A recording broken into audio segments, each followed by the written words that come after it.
We are officially in the middle of the longest government shutdown in American history, and it will continue tomorrow. But are we close to an agreement? What about those Obamacare subsidies that are expiring that Democrats have demanded action on? Joining me on the program tonight to answer those questions and more, unedited, is Tulsa Republican Congressman Kevin Hern to tell us what he knows. And keep in mind, Hern is the chairman of the House Republican Policy Committee, meaning he is the fifth most powerful Republican right now in the U.S. House. Back on the program to speak unedited is Tulsa Congressman Kevin Hern. Thanks for joining us on the program today. I appreciate it. Great to be with you. Let's talk about the government shutdown. Obviously, that's what everybody's talking about. Where would you say things are standing right now? Well, I think it's important to understand how we got here.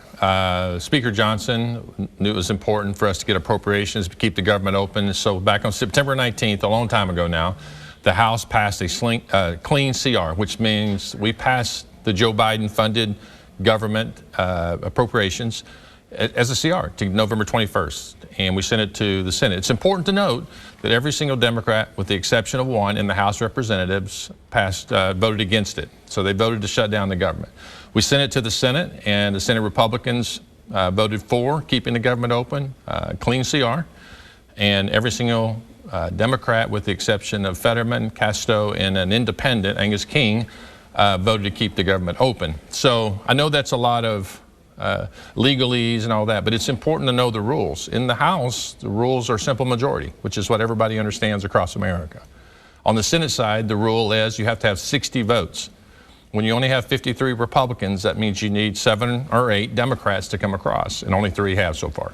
The common talking point we've heard, at least through October, was just past the clean CR, the government will be open till, I think, mid-November. November 21st. That's coming up faster than we know it. Yeah. What happens when November 21st gets here and the government is still closed, if it's still closed?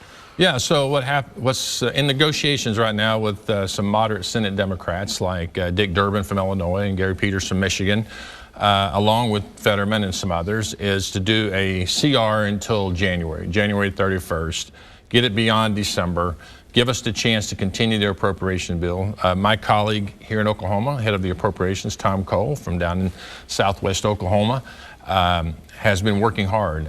They've gotten every single appropriation bill out of committee. We've gotten one across the floor. We'll have 2 others as soon as we open back up. We have to have Democrats to help us.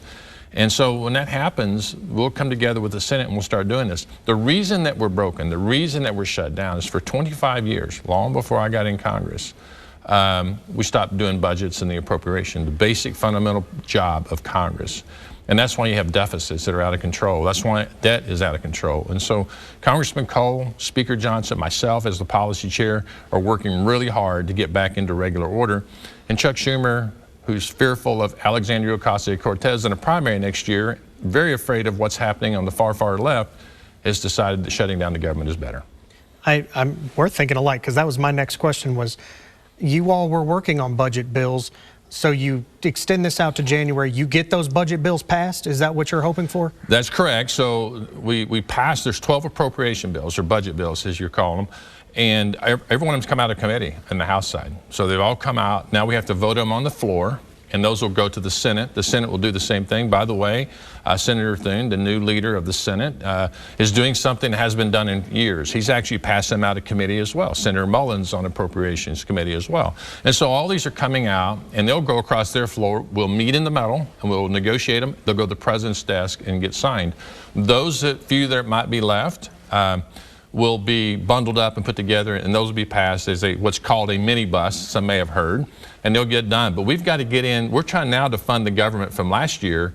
We want to make sure we get in, get this back on order so that the budget can come out in February and we can start the process and get on time so we can control these deficits. The big sticking point has been these Obamacare subsidies. We've seen the price tag increase. Is there any desire, maybe not to pick up the full tab, because obviously the COVID emergency is over, but is there any desire, maybe we'll cushion the fall 50% of the way or cut some kind of deal to absorb some of these costs? Well, I think, first of all, the answer would be yes. There's all kinds of conversations around that. But that was something, again, we passed the September 19th bill. That was something that wasn't even going to expire until December 31st. So for Chuck Schumer and the Senate Democrats to pick that up and shut down the government, now you have 42 million Americans that are missing their SNAP benefits. If not for President Trump, we would have had our military not getting paid for a second time, and they're protecting us around the world. Our air traffic controllers are not getting paid, and we see what's happening there. 80% call out in the New York traffic control area alone. You saw Secretary Duffy say yesterday that if we didn't have our controllers paid by Thanksgiving, he was going to shut down the commercial airspace because of safety. These are not something we can do. Today is the record. Today's 36 days. It's the longest shutdown in American history, and all because Chuck Schumer will not release 5 more Senate Democrats to support the bill. I think you're going to see that happen. I don't think he'll ever support opening of the government or Hakeem Jeffries, being from New York, because they see how radical the left is in New York. We saw that with the mayor last night. So this was going to be addressed. The subsidies were going to be addressed. Absolutely. It just hadn't gotten to that point on the calendar. Well, I'll tell you how you address the subsidies, because we're talking about addressing the subsidies for 24 million Americans. But the reality is another 200 million Americans are going to see their health care costs go up as well. Private pay, VA pay, others, and there is absolutely no help for them. And the reason for that is we're not doing the underlying work to address health care costs rising in general. That's what we do on Ways and Means. We've had 3 committee hearings so far.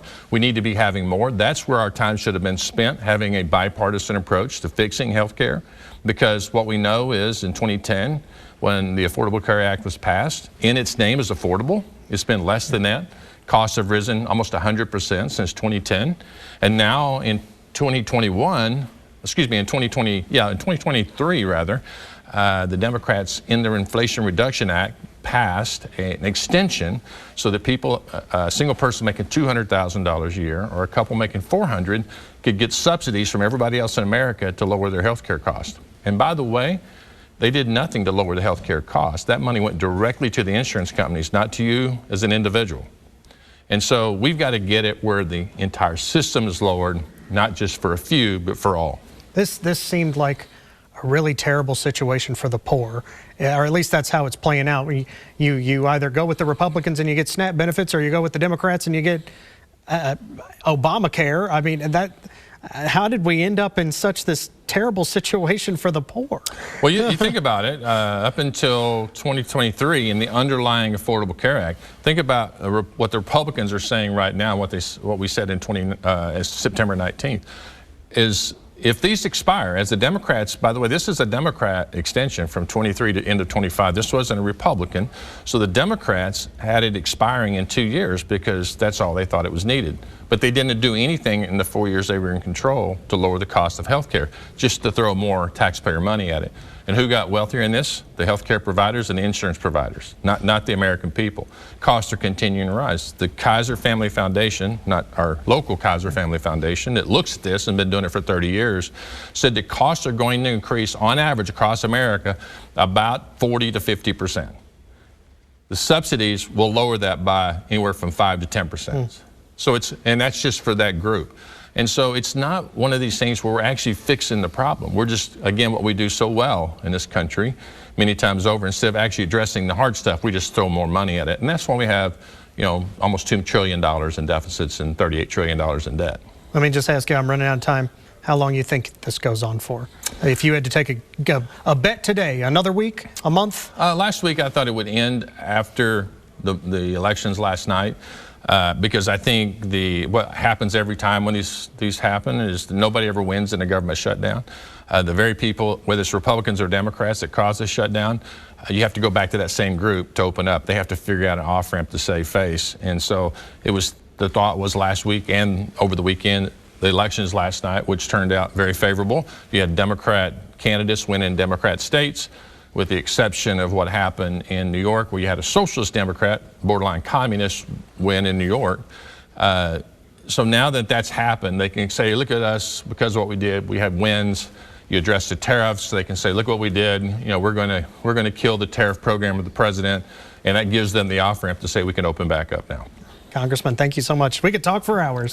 All right, thank you so much. We'll be in touch. Thanks.